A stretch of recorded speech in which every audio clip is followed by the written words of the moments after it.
আমি না জানাতে চাইনি আসলে আমি এখানে এসেছি, জানেন তো। আমি সত্যি কাউকে জানাতে চাইনি যে আমি এখানে এসেছি, কারণ এটা মনে হবে যে আমি মানুষ এসে একটু দেখে যাক ওর বাবা মাকে, যে আমরা সবাই বিচার চাই, আমরা সবাই বিচার চাই। যা বাবা মার কষ্টটা তো আমি আপনি বুঝবো না, অনুভূতিটা তো ওদের যে অনুভূতি হচ্ছে সেই অনুভূতিটা তো আমার আপনার হচ্ছে না। তাদের সন্তান গেছে, আমার আপনার সন্তান যায়নি, তো এটা বুঝতেই পারবো না আমরা। বোঝার কিছুক্ষণের জন্য চেষ্টা করব, তারপরে আবার বাড়ি গিয়ে নর্মাল খাওয়া দাওয়া করব, টিভি দেখবো, ঘুমোবো, ফোনে কারোর সাথে গল্প করব। এই বাবা মার কষ্টটাকে আমি আপনি অনুভূতি করতে পারবো, উপলব্ধি করতে পারবো? এই বাড়িটা এত কষ্ট করে মেয়েটা বানিয়েছে, গাড়িটা কিনেছে, কি বলি বলুন তো। তবে আমি কিরম যেন ফিল করলাম, অনেক কিছু তো সবকিছু যুক্তি দিয়ে বোঝানো যায় না, অদ্ভুত কিছু জিনিস ফিল করলাম আমি। দেখা যাক, আমি এখনই কিছু বলবো না। আমি কি বলবো। আপনি জানেন যে জুনিয়র ডাক্তার অনশন করছেন, 7 দিন হয়ে গেল। কেউ কেউ আপনারা আপনারা এই এতগুলো পুলিশ দাঁড়িয়ে রয়েছে কেন বলুন তো আমাকে? আমরা তো কেউ এখানে গোলা বন্দুক নিয়ে আসিনি। এই মঞ্চে এই ওর বাবা মার সাথে যে যারা দেখা করতে আসছে, এক ভদ্রলোক, তারও ছেলে ডাক্তারি পড়ছে, কারোর সবাই কেউ কাঁদছে, কেউ হাতটা ধরে রয়েছে, আমরা আছি। এই আবার তো নাম নেওয়া যাবে না, যাই হোক, এর স্কুলের একজন কেউ এলো যে আমার স্কুলের সিনিয়র ছিল। আমরা তো কেউ পিস্তল, মানে পুলিশ চাইলে খুঁজতে পারে, আমাদের সন্ধান করতে পারে। আমরা তো কেউ মানে প্রশাসনের, মানে প্রশাসককে এখানে কোনো থ্রেট দিতে কেউ আসেনি।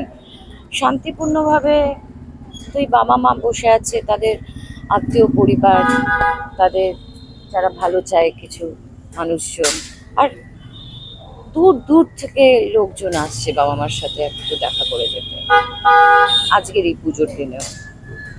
তাহলে 10 জন পুলিশ কেন এখানে দাঁড়িয়ে আছে? কিসের ভয়? কার ভয়? যখন সন্দীপ ঘোষকে ধরাচ্ছিল তখন তো তাকে প্রাইস পোস্টিং দেওয়া হয়েছিল, সেকেন্ড পোস্টমর্টেমটা তো করতে দেওয়া হয়নি। পুলিশ তো ওর বাবা মার কাছে টাকা দিয়েছিল ধামাটা চাপা দেওয়ার জন্য। তাহলে আজকে এই পুলিশগুলো দাঁড়িয়ে রয়েছে কেন এখানে? পুলিশ মন্ত্রীকে জিজ্ঞাসা করুন, পুলিশ মন্ত্রী ও পুলিশ মন্ত্রী, আপনারা তো ভয় কেন?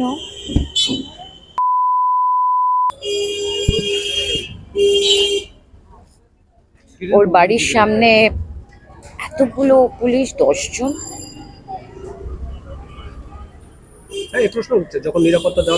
এই প্রশ্নগুলো ওনাদেরকে করুন, আমার তো একই কথা আমি বলে যাব। আজকে ওর বাবা মার সাথে কথা বলে কি বলবো, ওরা তো কি যেরকম থাকার দরকার সেরকম রয়েছে। এটা কি আমি আপনি বুঝবো? জুনিয়র ডাক্তাররা মানে অনশন মঞ্চে রয়েছে, তারা অনশন করছেন, অসুস্থ হয়ে পড়েছেন, একজন হসপিটালে ভর্তি, সিসিইউতে রাখা আছে। তার সঙ্গে একটা কম্পেয়ার করা হচ্ছে, যখন বিরোধী দলনেত্রী ছিলেন তিনি 26 দিন অনশন করেছেন, তিনি যথেষ্ট সুস্থ ছিলেন এবং তার মধ্যে ওজন বেড়েছিল, ওজন বেড়ে গেছে। তাহলে এটা যদি কম্পেয়ার করা হয়, তাহলে না এটা ওদের সাথে কিচ্ছুর কম্প্যারিজন হয় না, বিশ্বাস করুন। ওরাই নিজেদের তুল্যমূল্য বিচার করতে পারে। ওরা এ বলবে আমায় দেখ, ও বলবে আমায় দেখ, ওদের সাথে এমনি মানুষের তুলনা করা যায় না, যেতে পারে না। ওরা একটা অন্য।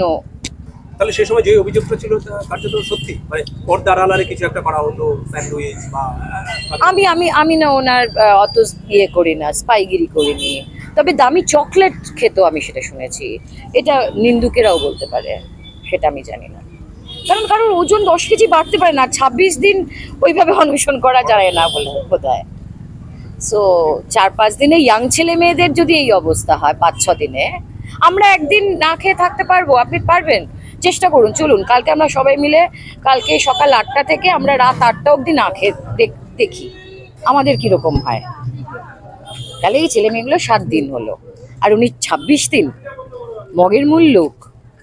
আপনারা বোঝেন না? এরকম প্রশ্ন করার আগে বলুন না উনি ল পাশ করেছেন, উনি আঁকেন, উনি গান গান, উনি ছবি আঁকেন, উনি আরো কি কি করেন, বাসন মাজেন, তো ছেড়ে দিই, ওটাই হয়তো করার ছিল।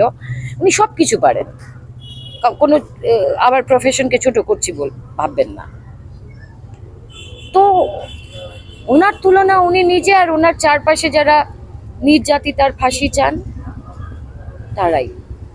ওনার তুলনা, প্রশ্নগুলো ওদের করুন যে কেন আপনারা সাক্ষ্য প্রমাণ লোপাট করার চেষ্টা করেছিলেন, কেন আপনারা তড়িঘড়ি পুড়িয়ে দেওয়ার চেষ্টা করেছিলেন। সঠিক প্রশ্নগুলো করুন, এই আগ্রাম বাগ্রাম প্রশ্ন আর দরকার নেই। এবার সঠিক প্রশ্নগুলো করার চেষ্টা করুন, আমাকে XYZ কে করে নয়, এই যারা মাথায় রয়েছে তাদেরকে প্রশ্ন করুন। আমি যেটা পোস্টে লিখেছিলাম সেই একইভাবে আমি কোথাও মানে আপনি সত্যি আমি কিভাবে কাটিয়েছি জানতে চাইবেন? আমি অনশন মঞ্চে গেছি ষষ্ঠীর দিন, অষ্টমীর দিন, সপ্তমীর দিন বাড়ি থেকে বেরোয়নি, কুকুর খাওয়াতে বেরিয়েছি, আর আজকে এখানে এসেছি। আর একটাও এদিক থেকে ওদিক হয়নি। চিনুন মানুষকে যারা ঠিক কথা বলে আর যারা প্রমোশনের জন্য আজাদি করে। मैम वेस्ट बंगाल गवर्नमेंट का रबिया लेके अब क्या कहेंगे? CM High time CM should resign. She has failed the public. She has failed the mass in general. She is the main person of corruption. I'm saying it loud so that the police behind me hears what I'm saying. She is the minister of the police department.